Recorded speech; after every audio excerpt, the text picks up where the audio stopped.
UP board कक्षा 10 student. तो यहाँ पे चैप्टर 2 अम्ल, क्षार और लवण, इसके बारे में अध्ययन करेंगे आप। इसके पहले हम फर्स्ट चैप्टर में बता चुके हैं, तो आप उसे भी देख सकते हैं, वो कुछ समय पहले आपको बताया गया था।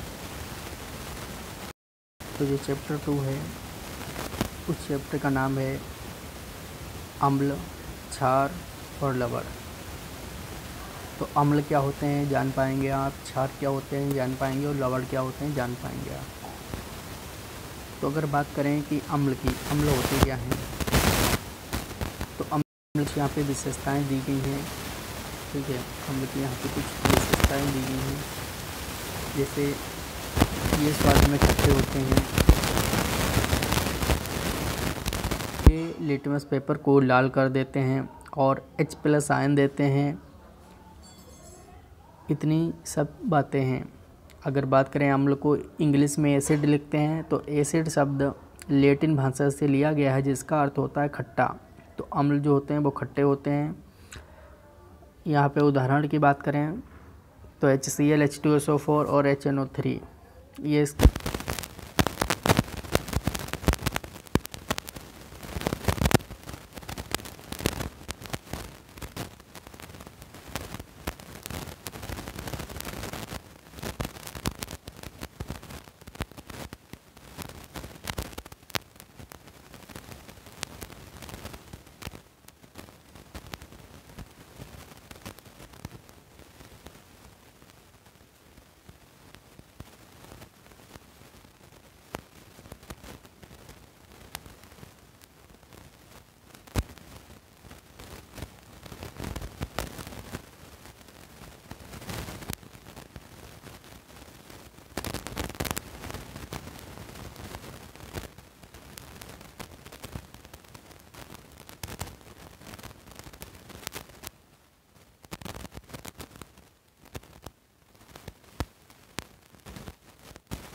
वो जो कलर चेंज करते थे, ये उसका अपोजिट कर देते हैं। ठीक है, वो नीले से लाल करते थे, लेकिन ये क्या कर देते हैं, ये लाल लिटमस पेपर को नीला कर देते हैं। ये जली विलयन में OH आयन देते हैं। और इसका उदाहरण आप सिर्फ ये ध्यान रखिएगा कि NaOH, KOH, CaOH, यानी सोडियम हाइड्रोक्साइड, पोटेशियम हाइड्रोक्साइड और कैल्शियम हाइड्रोक्साइड। तो क्षार के बारे में आपको ये 4 पॉइंट पता चले हैं कि स्वाद में कड़वे होते हैं, कलर कैसा कर देते हैं, तो लाल से नीला कर देते हैं। और OH, जिसे अगर NaOH की बात करें, ठीक है, तो अगर NaOH को घोला जाएगा तो ये डिवाइड होगा Na positive plus OH negative ion में। इसे लिखा है कि OH- आयन देते हैं। क्यों? क्योंकि OH- आयन बनता है। तो आपको जितना अभी बताया जा रहा है इतना आप ध्यान रखिए, और उसके बाद कुछ चीज़ें आपको जो इसमें लिखी हुई हैं वो आप सारी भी पढ़ सकते हैं, लेकिन जो हम बता दे रहे हैं वो आपको ज़रूर पढ़नी है। अगला है सूचक, इंडिकेटर्स क्या होते हैं। तो सूचक किसी दिए गए विलयन में अम्ल या क्षारक की उपस्थिति दर्शाते हैं। इसका रंग या गंध अम्लीय या क्षारक माध्यम में बदल जाता है। तो देखिए सूचक होते क्या हैं। सूचक एक इंडिकेटर, यानी वो हमें सूचना देते हैं कि हाँ ये अम्ल है, ये क्षार है। वो रंग बदलते हैं अम्ल या क्षार में। तो सूचक क्या हैं? तो सूचक हमें जानकारी देने के लिए होते हैं। आप ये लिख सकते हैं, इनका रंग बदलता रहता है अम्ल क्षार की अनुपस्थिति के अनुसार। तो सूचक के बारे में आप जान चुके हैं।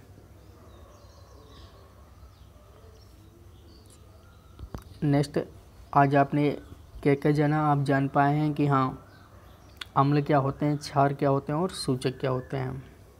ठीक है, तो यहाँ पे आप देख सकते हैं, ये ऑलरेडी एग्ज़ाम में आता रहता है कि सूचक के प्रकार। तो उसमें कुछ प्राकृतिक सूचक हैं, कृत्रिम संश्लेषित सूचक हैं और गंधीय सूचक हैं। तो एग्ज़ाम में क्वेश्चन आएगा ठीक है, कि ये वाला तीसरे नंबर पे जो हल्दी लिखा है, ये जो क्षार अगर होता है, ठीक है, तो अम्ल के साथ कोई बदलाव नहीं होता है, लेकिन क्षार जो होता है वो हल्दी को लाल कर देता है। तो आपको ये पता होना चाहिए कि हल्दी जो है वो क्षार माध्यम में लिटमस पेपर के साथ क्या प्रभाव पड़ेगा। तो क्षार माध्यम में लिटमस पेपर ये लाल हो जाएगी। तो आपको यहाँ पे जितने दिए हुए हैं ये सारे आपको याद रखने हैं, तो देख लीजिए। तो लिटमस पेपर अम्ल जो होता है वो लाल और क्षार जो होता है वो नीला। उसके बाद क्या क्या रंग आते हैं ये आप सारे देख सकते हैं। आप इसमें हल्दी वाला ध्यान रखिएगा, अम्ल के साथ कोई परिवर्तन नहीं होता है, लेकिन क्षार में लाल हो जाती है। और उसके बाद प्याज का रस है वो ध्यान रखिएगा, तीक्ष्ण गंध आती है और क्षार में कोई गंध नहीं आती है। तो लिटमस पेपर क्या होते हैं, अम्ल और क्षार क्या होते हैं, आज आप जान पाए हैं। अब देखिए आपको करना क्या है कि अपनी कॉपी में अध्ययन नंबर 2 डाल लेना है और उसके बाद हेडिंग डालनी है अम्ल। और अम्ल हेडिंग डाल करके आपको जो शुरू में 4 पॉइंट बताए गए हैं वो 4 पॉइंट आपको लिखने हैं हेडिंग वाइज। फिर नंबर 2 हेडिंग डालनी है क्षार क्या होते हैं, तो क्षार में भी आपको बताया गया है और सूचक क्या होते हैं ये आपको बताया गया है, ठीक है। तो आपको ऐसे यही ज़्यादा इम्पॉर्टेंट है, ये एग्ज़ाम में कई बार धीरे धीरे आते रहते हैं।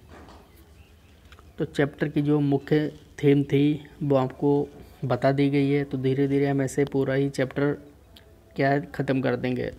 सूचक के बारे में भी आप जान चुके हैं, जो सूचना देते हैं सूचक कहलाते हैं। और उसके बाद रंग की बात करें तो हल्दी का रंग अगर बदलेगा क्षार में तो कैसा हो जाएगा, लाल हो जाएगा। उसके बाद और भी चीज़ें जो यहाँ पे दी गई हैं उसमें कुछ ज़्यादा इम्पोर्टेंट होती हैं, वो हम आपको बता देते हैं। यदि आप और भी पढ़ना चाहें तो पढ़ सकते हैं। अब हम नेक्स्ट टाइम जो शुरू करेंगे वो आपको कल बताएंगे कि अम्ल व क्षारों के रासायनिक गुण, ठीक है। तो इसके बारे में हम कल बताएंगे, आप तैयार रहिएगा कि अम्ल और क्षारों के रासायनिक गुण क्या हैं। और इसके बारे में ये सब कल अध्ययन करेंगे कि धातु की अभिक्रिया अम्ल के साथ होती है या क्षारक के साथ होती है तो किस प्रकार होगी और क्या प्रोसेस होगी। तो आज इतना ही रखिएगा, इसके बारे में कल बातचीत करेंगे। ओके।